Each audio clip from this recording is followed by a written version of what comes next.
This is the JJO Morning Show podcast with Johnny and D. Listen, rate, subscribe. Okay, a 29-year-old dude in Maryland named Jalen Goddard had his car stolen. But he should have probably been a little bit more hesitant to call the police because while it happened, he was busy burglarizing a Verizon store directly across the street. He reported his car missing, but it didn't take the police long to connect the dots when they noticed blood on his hands, clothing, and glasses, as well as blood on the nearby broken store window. So he's like, the call about the break-in came just after Jalen called about a stolen car. So they're like, oh, I can do this police work pretty easily. He tried to deny being at the Verizon store, but the cops didn't buy it. So one officer was even like, hey, karma, right here. He was charged with burglary, theft, and destruction of property. No word on if they found his car. Oh, my. Dude. That's fantastic. Yeah. Yep. You really can't write that, dude. Nope. PC2, por favor. Fried country. What are you doing? You're eating fried chicken for breakfast? You know I like my breakfast fried or chicken fried. Yeah, but why? First off, it's delicious. And secondly, it's fried chicken. National fried chicken. Fried Chicken Day. I want to wake up from this chicken fried nightmare. Happy National Fried Chicken Day. Dude. Oh. How about that fried chicken? Sorry. I still haven't been to, is it Dave's down here in the corner? Oh, yeah. Dave's Hot Chicken. Yeah, have you been to Dave's Hot Chicken? I have not been to Dave's Hot Chicken here. I ordered it one time when we were in Vegas via DoorDash, and it showed up cold. Oh. So it probably wasn't a great representation. Ouch. Mm-hmm. Dave's not going to be happy. It's fine. I'm trying to think. Popeyes is probably the last fried chicken. Love Popeyes. Because you can't, it's just the whatever. I don't know what they dip that stuff in. Magic. I have no idea how it's that flaky and amazing how every can it time. Be? It's crazy. It's just crazy. I'll shut it down. Shut her down. That perfect every single time. Yeah, I don't know. They got it down. It's a amazing. Miracle as far as I'm concerned. In all these years, I've never had one bad, weird, overcooked, over-fried, nothing. No. Every single time.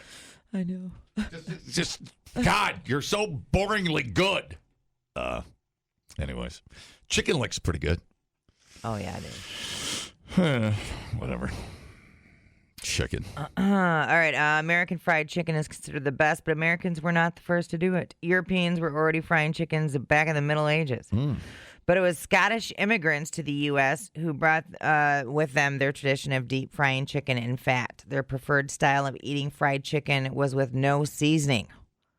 So their recipe was pretty bland. African slaves of the Scottish immigrants adopted the first fried chicken recipe, adding more spices as their own unique touch in the way fried chicken was cooked. This dish became a staple in many Southern American households when African slaves became cooks there. One basis of this theory is from James Boswell's journal titled The Journal of a Tour to the Hebrides. In 1773, he wrote about eating fricassee of fowl for dinner served by the locals, fried chicken or something like that. That was the quote. The earliest known recipe for fried chicken was written by Hannah Glass in the 18th century in her cookbook titled The Art of Cookery Made Plain and Easy. Her recipe was strangely named to marinate chickens, and it was in the first publication was in 1747. History of fried chicken wouldn't be complete without mentioning the king of fried chicken himself, Colonel Sanders. Oh, yeah. After doing a range of jobs, he came up with a genius idea of cooking fried chicken fast using a blend of seasoning and a pressure cooker. Hi. When he first started selling the dish at his restaurant in Kentucky, it wasn't an instant success. At the age of 65, he hit the road selling his fried chicken under the name Kentucky Fried Chicken. As part of his business, he adopted the title of Colonel. By 1964, when he sold his company, there were 600 KFC franchises all over the country. I got a call. I don't know if I ever had Mike from Edge Construction tell the story about his dad. Or was it his dad or his dad's brother? I can't remember. Opened one of the first Kentucky Fried Chickens. Oh, really? And Mike used to. I feel like I know. Mike this used story. to play with Colonel Sanders. I mean, not. I don't want to make that sound weird. Not like they were out in the chicken shed or anything. But Mike knew Colonel Sanders. It's the weirdest story. That's so. Yeah, I weird. have to get the details. Just me and my buddy Colonel Sanders. The Colonel would like a few minutes alone. Mike, the Colonel will see you now. Like the Colonel is out in the treehouse with his special sauce and would like to see you now. The Colonel will see you now. Don't be late. And don't be long. Remember, you've got school in the morning. Anyways, I don't know what was going on there. There's some weird stuff. Anyways, it's a great story. It's a great story. Okay. Anyways. 16% of Americans would marry fried chicken. I would marry, like over what other food? I mean, I would marry fried chicken over a cheeseburger. The question is, what best describes your attitude towards fried chicken? And 2% hate it. 3% said I don't like it. 28% said I like it. 50% said I love it. And 16% said I would marry it. Dude, so there you go. How often do you eat fried chicken? I just assumed, what was the percentage on married? 16%? 16%. I thought that'd be higher, actually. Yeah. I thought more people was obsessed with fried chicken than as much as pizza.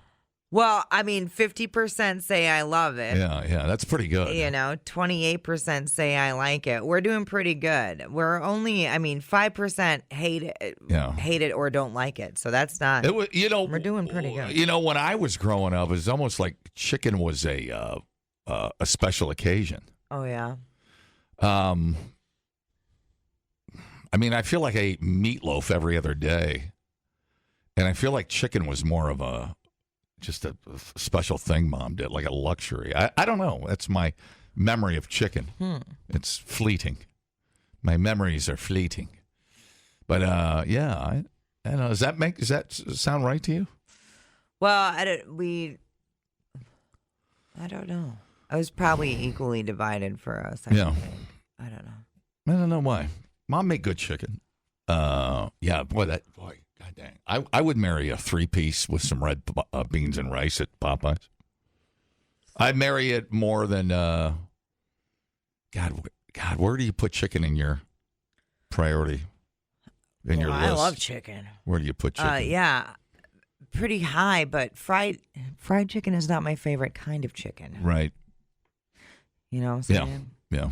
You like Thanksgiving, like turkey? Chicken salad's my favorite. How do you like your chicken prepared is what I'm asking. In a salad. Shredded? Chicken salad. Shredded. Shred that schnit. Shred it and throw some Miracle Whip in it and some pickles, you son of a bitch. What about chicken wings? What about them? Very aggressive. Dry rub them. Very aggressive. Dry rub them hard. All right. What about you? What about I like crunchy chicken. I do. I like Popeyes. Yeah. I like the way they make the crunchier the batter for me. Oh my God. Yeah. That's pretty good for just winging it. I mean, hey, nice breasts. What? That doesn't make sense. That doesn't make sense. No, like Quick Trip. Let me be honest. I'm going to lay it out there. Oh no. Quick Trip chicken's okay. Yeah. If you're on the road trip. But if you're like going out for chicken, you're not going to Quick Trip. You're going to Popeyes. You see what I'm doing there? Some people are obsessed with the Quick Trip chicken. And I'm not saying Quick Trip chicken is good. Like on the way to the golf course, it's not consistent as Popeyes. Yeah. That's all I'm saying. And it's a different recipe. Sometimes Quick Trip, and just being honest, because I love the Quick Trip. Sometimes just a little overdone. Yeah. Sometimes it's been sitting a little too long, but that's what happens when you're, a gas station. And that's not a bad thing. I'm just saying, if you're going to go top tier, you got to go to Popeyes. All right, let's do some numbers All here. right, hit me. Let's see. 1825. That was the year when the first recipe for fried chicken in the U.S. appeared in a book called The Virginia Housewife or Methodical Cook. 18,000. The estimated number of KFC franchises worldwide. 2,493. That's the weight in pounds of the largest serving of fried chicken at KFC in celebration of the franchise's 70th anniversary. Oh my. Let's see. I got 1.25 billion. The number of chicken wing portions consumed on Super Bowl weekend in 2012. Let's see what it was last year. How many pounds? Do you want to guess how many pounds of chicken wings we ate for the Super Bowl? I don't want to overbid. I'll say 1 pound. Dude, you're such a... I can't lose. I'm going to say 3 billion pounds. Okay, it's 370 million pounds, 1.48 billion chicken wings. Oh, man. So many chicken. So many chicken. And what part of the chicken is that? Is that their leg or something? What is that? I don't even know what it is. It their wing? Little baby wings? That's their wing. How old are they when they... Their wing and then the drumming. I don't want to ruin it, but how old is the chicken when we rip the wing off? Well, it depends, I suppose, on what kind of bird it is. Oh. Because you can get different birds that age. So, like, your bird for meat is going to age quicker than, like, your laying hen for... Because you really don't eat your laying hen for meat, you know. You can, but the maturing period for your meat bird... Yeah. is going to be different. Let's see. 6 and 8 weeks. Red broilers take longer, 11 to 13 weeks, 20 weeks for larger fryers. 6 to 8 weeks for Cornish cross. Yeah. You think the chickens know that let's see, laying hens. their delicious historical place in life when they're about to get their little head ripped off? No, they have no idea. You don't think they know? Laying hens take between 18 and 22 weeks to mature.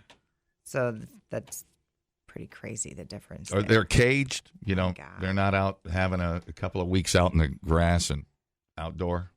No, don't. You don't even want to know. Let's not go there. You don't even want to know. Read about the chicken wing story in Buffalo. It's fantastic. I know we were talking to... Yeah, it is a great story. With the Anchor bar and the sauce, and and the controversy that goes with it. It's actually a great story. Well, you better have some fried chicken today. Oof. That's what it sounds like to me. Dumbing down your smartphone. One podcast at a time. Listen, rate, and subscribe to the JJO Morning Show podcast. Get up with Johnny and D. JJO. Oh, yeah. Shout out to Bill, who gave me the tip on this story. Billy. Motley Crue played a show on July 4th in Winnipeg. And, I'm going to go warm up my coffee. Yep. Well, it does give me a reason to play this, too. Hey, this is Vince here from Motley Crue. Rocking and rolling from Madison. Hey, rock and roll. JJO. No rules. 94.NJO. Woo! Yeah. That's it. 2 o'clock in the afternoon. Show's not till 9:30. Yeah, bud. Anyways. Okay, so Winnipeg Stadium, July 4th. Give me PC2, my man. Here we go.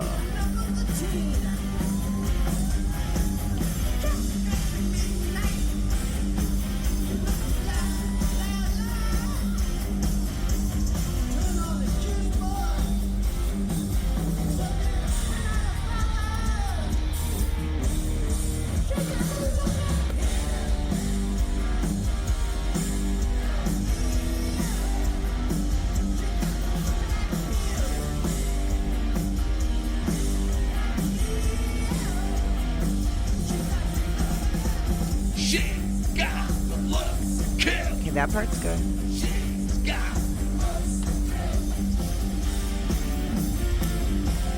Dancers are doing a good job.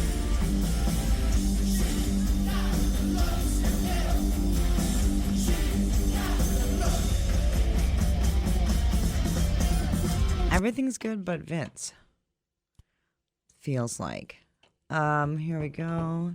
This one's a little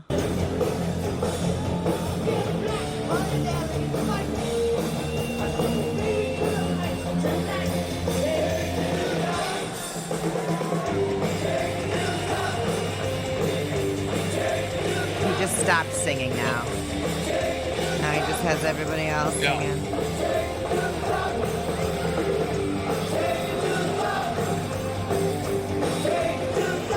Totally just stopped there.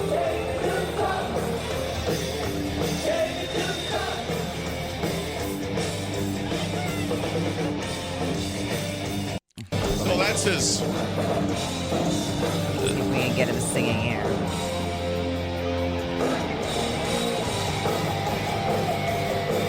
I mean, the guitars sound pretty good. I do have to say.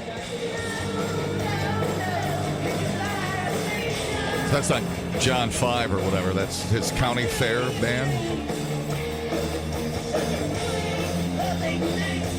Yeah. Yeah. Yeah. Yeah, I mean, whatever. I mean, that's his job at this point is to lead the sing-along. It's like why David Lee Roth can go out and go, I got my back against a record machine, and everybody's just singing along. You can't even hear Dave. So that's kind of they're the band director now, and they just lead the sing-along. He sounds better there than usual. There's some definite opinions on the internet about this latest performance. Well, he trails off and doesn't finish a lot of his words, which I think was where the stroke or something comes into play. Right. He really doesn't finish most of the lyrics. But his job there is to, and I try to balance it out. Your job is there to strike up the crowd, man. Your job is there to, get the crowd moving. And I'm. David Lee, Vince Neil, man, Eddie Money was really bad at the end. But I mean, you got to lower your expectations. I mean, Well, yeah, and there's some people that are like, they need to call it quits. But I'm all like, if people are buying tickets to the show, yeah, they're gonna keep playing. Right. I mean, it's kind of. If you're spending the $300 to have front row VIP and do whatever, that's your money. If you want to blow it on a sing-along band, you go right ahead. Yeah. You're there for the nostalgia. You're there to keep the dream alive and the 80s alive, whatever you want to call it. I mean, I still think Motley Crue is the greatest big hair band that's ever lived, ever took a stage. I'll always believe that when Vince was in his prime, back, But I try to balance it out. I'd feel better if the show was only $30. Right. I can't give them $300. The return on investment. But you're not there to hear 25-year-old Vince Neil. You're there for the cause. Cause I want to rock. I feel like that's the ticket, right? Like you're not, you're going there, and Vince is not going to sound great. You're there for theater. It's still a big ass stadium show. You're there for the spectacle at this point. Right. We know Vince isn't great at his job. And if you want to play a backing tape and it makes it better, rock on, dude. Because for $300, you better make it as good as you can, and that's fine, not a problem. But the energy is lacking, and the voice is, you're on the last leg, man. Right. The last leg. So. But, I know a lot of people that think Vince has always sucked as a singer. Okay. Like a whiny, when he was young. Yeah. Because he does. He has that high, but now he just doesn't seem. I think the haters just go, he doesn't even try anymore and sells out stadiums. And I think it baffles people more than like why we hang on to the David Lee Roths and the Vince Neils. But, they're unicorns. Replace them. Right. And What do you replace them with? And it's probably going to be, like I went to the Garth Brooks show and everybody was singing along. And I found it highly irritating. But that's probably what it's going to be like at the Motley Crue show. You would have hated Jimmy Buffett concerts. Oh, my God. You couldn't even hear Jimmy the whole night. I'm sure it would have drove me nuts. And then you get somebody at a Jimmy Buffett concert screaming "Hamburger in Paradise." Oh my God! And you just want to stab everybody. Right, I probably would have. There's not enough Corona in the building. No, dude, no. But like that's, I'm assuming people are going to Motley Crue shows and yelling every word too. Oh wait, that's Cheeseburger in Paradise. Oh my God, the parrot heads are going to kill me. Sorry about that. I'm lactose intolerant. I have hamburgers in paradise. Cool. Hey, there's no wrong answer. Right? Yeah. So whatever. It's not for me. But if you want to have a good time, having some beers with your buddies, screaming along, to Vince Neil, butchering Motley Crue songs, you go right ahead. But here's the thing: you can't. When Vince is done, the band is done. 100%. I mean, I thought that was going to be was kind of going to happen when Mick Mars took off. Yeah. But it's not. I mean, clearly Mick and Tommy were the strongest parts of Motley Crue. But, I mean, if you lose Vince, it's over. Yeah, that's put a fork in it. I can't see, even with a Def Leppard and, whoever else you put out there. I can't see it without Vince in any capacity. Vince is in. Imagine the Stones without Mick Jagger. Imagine that. Close your eyes and imagine that for a minute. Close your eyes. She closes her eyes only for a moment, but Mick Jagger's gone. Mick's in the wind. All you hear is Mick in the wind. She's getting very sleepy now. I took a nap. I believe you are correct. No one's going to want to see Motley Crue. I think, considering his health and his age, I think you're getting the best that you could hope for. And again, it's the experience. If you love Motley Crue, you get married. People change. Skin gets a little saggier. Some age spots. Pooping a little bit more. I feel like you're... what are you going to do? Are you going to leave your wife because she's pooping a little bit more? Well... No. She gains a couple of, 20 pounds. What are you going to leave your wife? What is happening?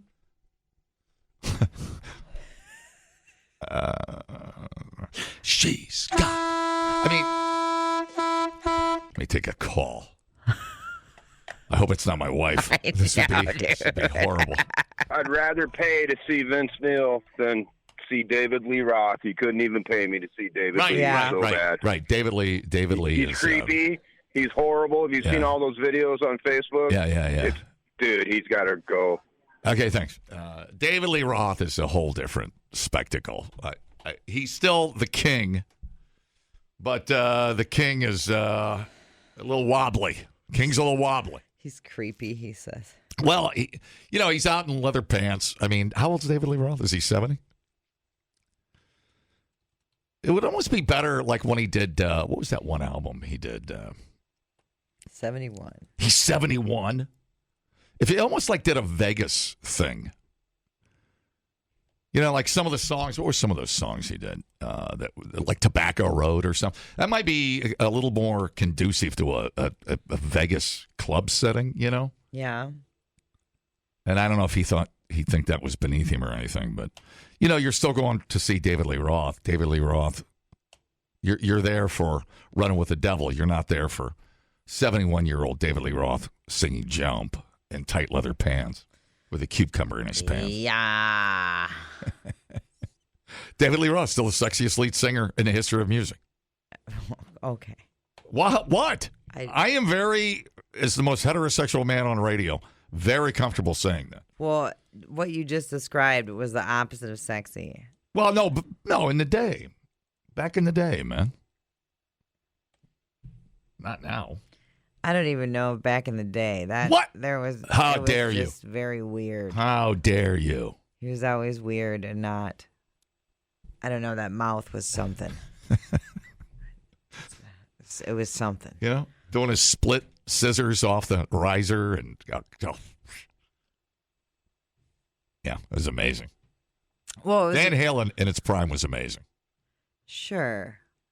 No, that's not just no. Well, that's fine, but that doesn't mean that he was sexy. Great. He was sexy.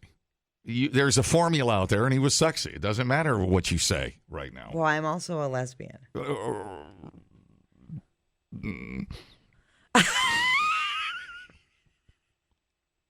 Well, that doesn't do anything.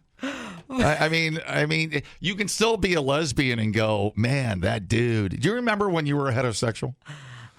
No. Okay. I was bisexual before. All right. Right. Do you remember when you could look at a guy and with a hairy chest and hair down to his ass and go, that is my dream? Never into hairy chest. That is my dream boat? No, I was never into hairy chests. But tight spandex up his ass. And I was never into that either. I was never into that either. See, this is where, yeah. But, and I never thought David Lee Roth was sexy. I never did. I always thought he was very weird. Well, it's just a silly opinion. Well, it just is. I mean, you can factually look at something and say, and now you're against Van Halen, clearly, but you can in a decade that dominated the earth and still does, is the greatest decade of music ever made. And from 75 probably to 90, probably the golden age of music. And it's been on the decline ever since. And you are bitter. Do I sound bitter? Someone in this room sounds bitter. You're a good actress. You're a great actress. You can learn a lot listening to podcasts. Did you know that the hottest chili pepper in the world is so hot it could kill you? Or you can listen to this one. Bears can smell your menstruation. I can smell your menstruation. The JJO Morning Show Podcast. Johnny and D, nowhere but JJO. Yes. All right. Frank's Red Hot. Are you a fan of Frank's Red Hot? Yeah, I put that schnit on everything, man. Like some Frank's oh, Red Hot. yeah. Semi-truck leaked 40,000 pounds of Frank's Red Hot sauce while driving through Ohio during a brutal heat wave. The spicy substance began leaking Tuesday from the truck as it traveled north on I-71.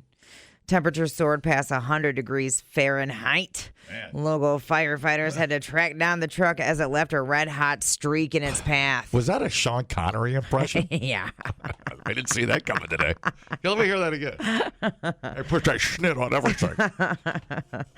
Our crews... Fire roasted garlic. I put that schnit on everything. Our crews were out on the highway trying to track it down and actually were able to follow the trail to the pilot.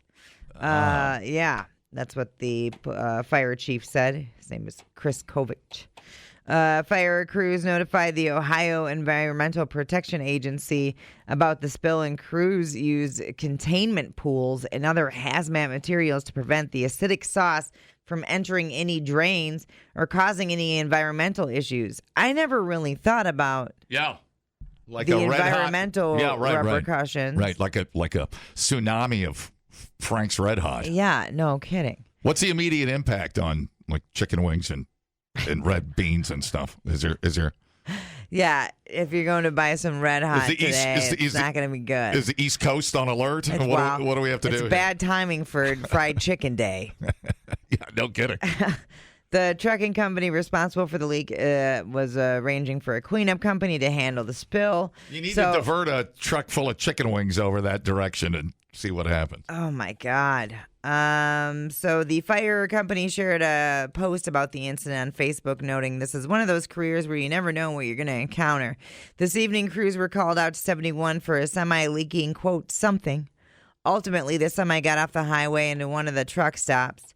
The mystery fluid turned out to be a trailer full of 40,000 pounds of Frank's Red Hot leaking. Jesus. So the chief acknowledged the humor in the hard-to-believe situation, but also noted that some cars may have been damaged as a result of the spill. A lot of people were shocked, and obviously they see the funny side of it, but on the flip side, there are some cars, a lot of vehicles that may have been damaged. My understanding is that it's very hard to clean off. One person on a local Facebook page there said she spent $30 on car washes, and the hot sauce still stained her vehicle. Oh, wow. The State Patrol can issue a citation to the trucking company responsible for the leak, but it hasn't yet. See, it's weird. So they were in the little bottles? Yeah. I wonder how many bottles broke open. It had to be most of them, right? Well, they must have exploded. Yeah, in they the exploded. heat. Yeah, the heat, the caps were flying. I have this image of the Quick Trip gas trucks. The tanker trucks. Oh, like this, and it was just like 50,000 gallons they just come over and fill these restaurants up with. Like the plug was left open a little bit, and it Right. just kept dripping and dripping. Right. So the heat blew the bottles open. Yeah. Holy cow. That's crazy.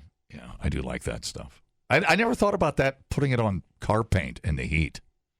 It's something you don't think about much. Right. I never. Well, because usually when you think about your hot sauce, it's just sitting there behaving as it should. What's it doing to my body? I wonder if it melts paint off of a car.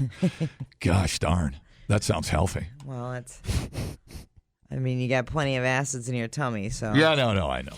Acids are amazing. Yeah, your body's pretty crazy. So, that's nuts. Hot enough to melt paint. How hot was it? Hot enough to melt paint with red hot. A Delta Airlines plane carrying 52 passengers and 6 crew members was hit by fireworks as it prepared to land at Chicago airports on Saturday night. Amazing. Dude. Come on. Be an American, at least. Like some douchebag on the other side of the interstate there at O'Hare. Was it O'Hare? Let's see. No, Midway. Oh, Midway. That sounds more Midway than O'Hare. It sure does. Because it's more residential around Midway than it is O'Hare anyways. I had a buddy lived right next to Midway back in the day. Nice neighborhood. The pilots heard a big bang. I do have the air traffic control conversation.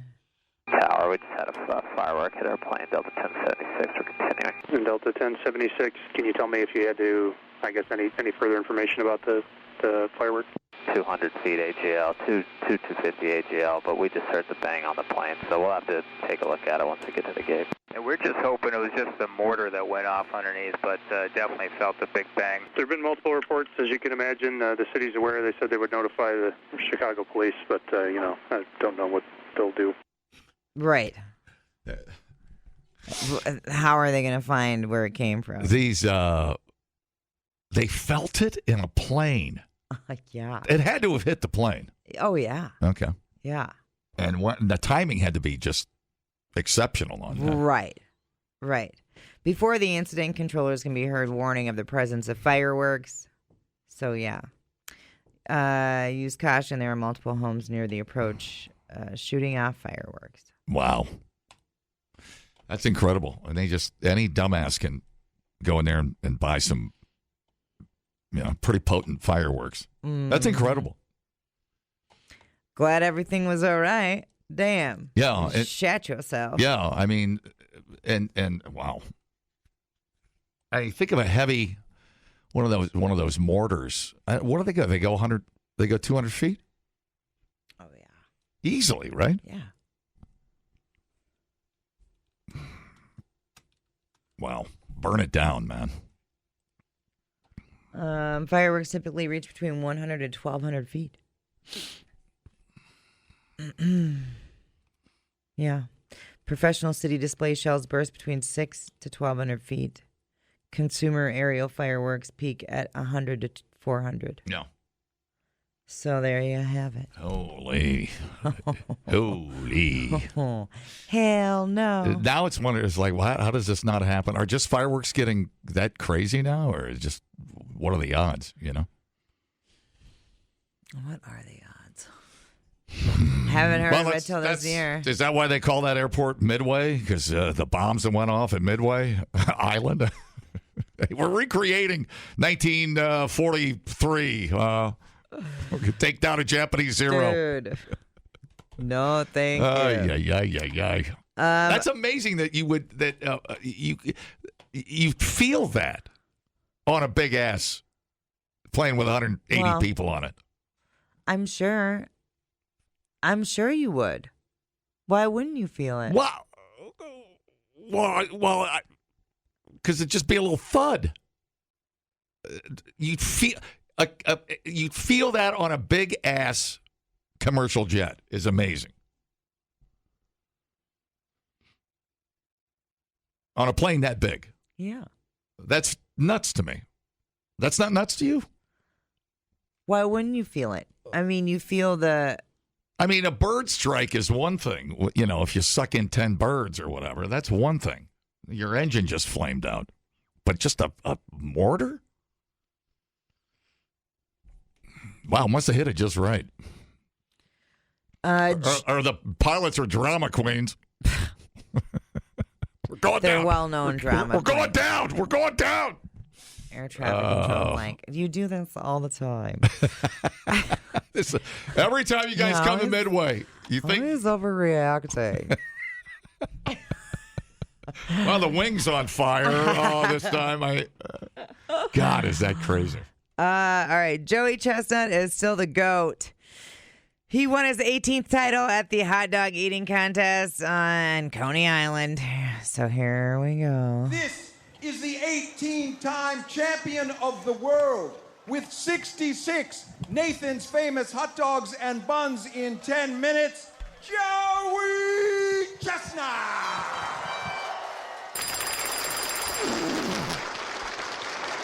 I don't think it was a big surprise to anybody. Yeah. Right? The GOAT. Who was the closest? The only question is he going to break 75? It's not about him winning. Is he going to go insane? And I'll give you my bike if you Get can out prove of you. here.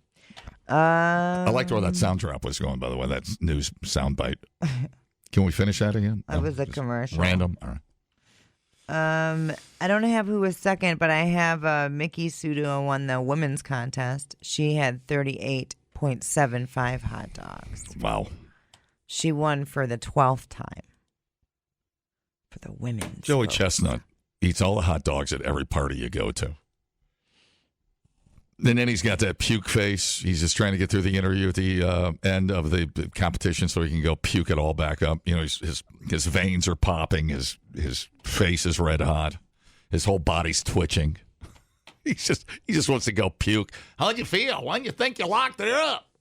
You think it's going to be an early spring? He just wants to go puke it all up. He's like, fine, yeah, thank you. God. It's that. Let's see, Patrick Bertoletti. It's the soaking of the bread that makes me throw up a little bit. I know. It's not even the hot dog. It's that wet, soaking bun falling apart. I was thinking about just inhaling that wet bun 66 times. I had 2 hot dogs Friday. Did you? Yeah, we were Thursday because I was heading to the golf course, and I stopped at Quick Trip. I almost sent you a picture of them because we were talking about hot dogs the whole day. And I dressed them up with as much as I could at Quick Trip with pickles and tomatoes and mustard and all relish and all the things. Mm-hmm. They actually look pretty spectacular. Yeah. And I ate 2 of those, and I was at my breaking point. Yeah. I don't know how many you can do. These days I'm a one and done girl. Yeah, I'd never eat another hot dog again if I would have had to eat a third hot dog. Yeah, there are prices to pay if I go over the 1. Tell me about the price. What's the bill look like? You know, nausea, heartburn, indigestion. Yeah. That's upset stomach, diarrhea. Yeah. Yeah. But it's not good. I love my the whole... burps. There's just nothing worse than like 6 hours later, burping up the friggin' hot dog that you ate. You know, and you're just like, God, why? God, why? I love how angry everybody gets about. You know.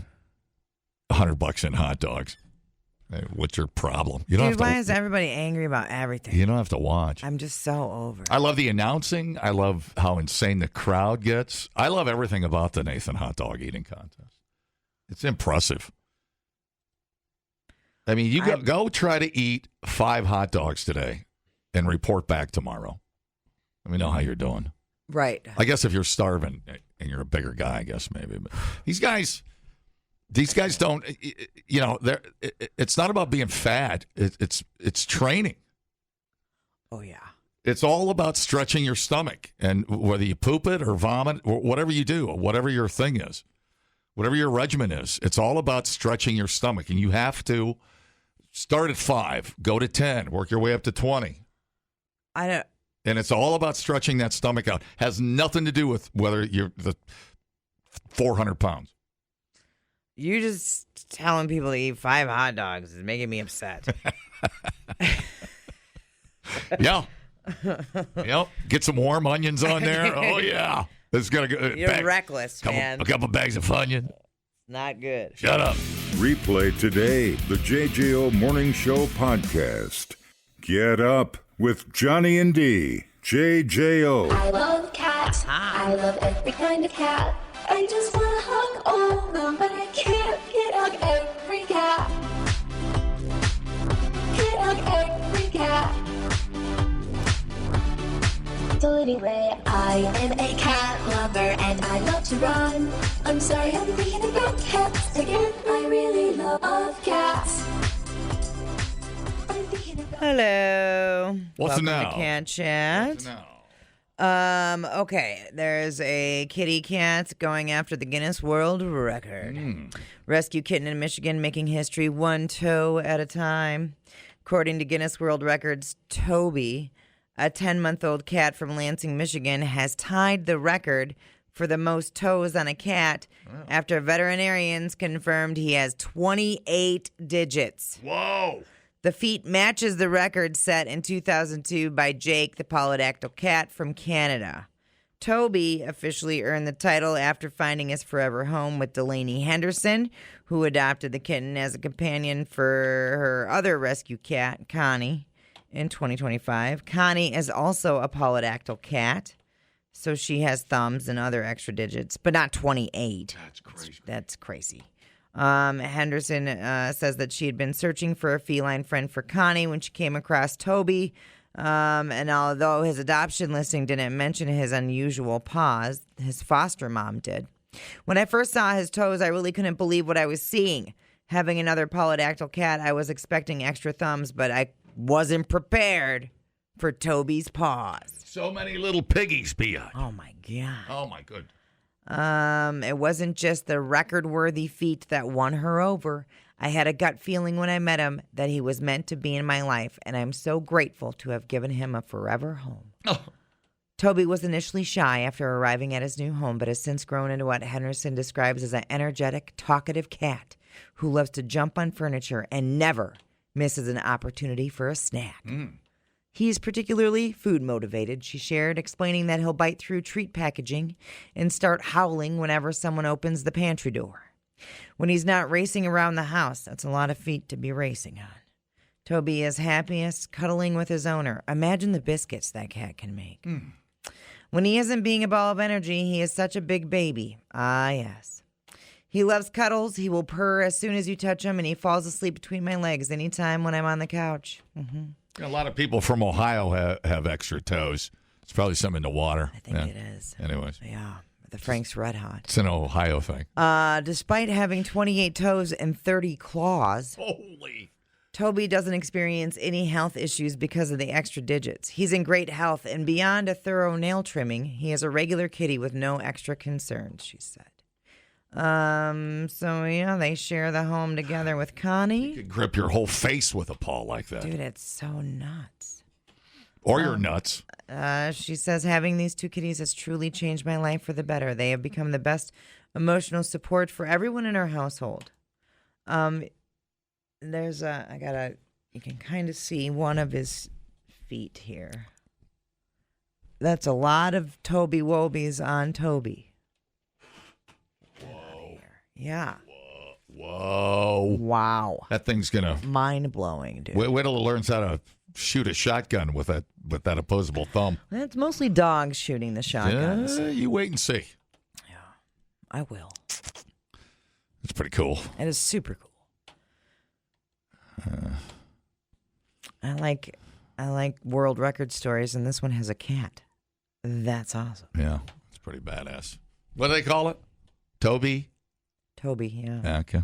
Mm-hmm. Pretty cool. Nice. Is that a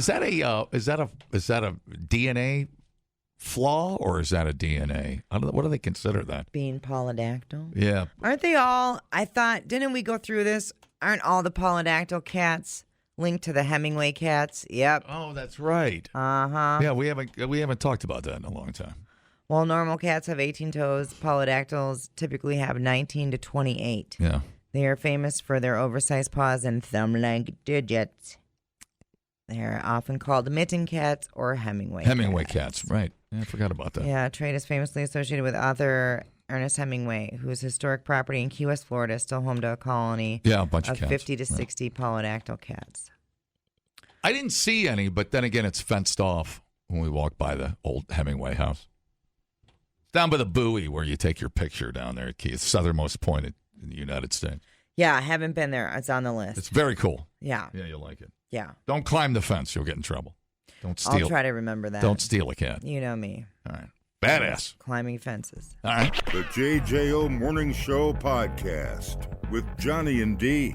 Listen, rate, subscribe. Catch a new show every Monday through Friday, 6 till 10 a.m. on 94.1 JJO or streaming anywhere in the JJO app. Johnny and D. Nowhere but JJO.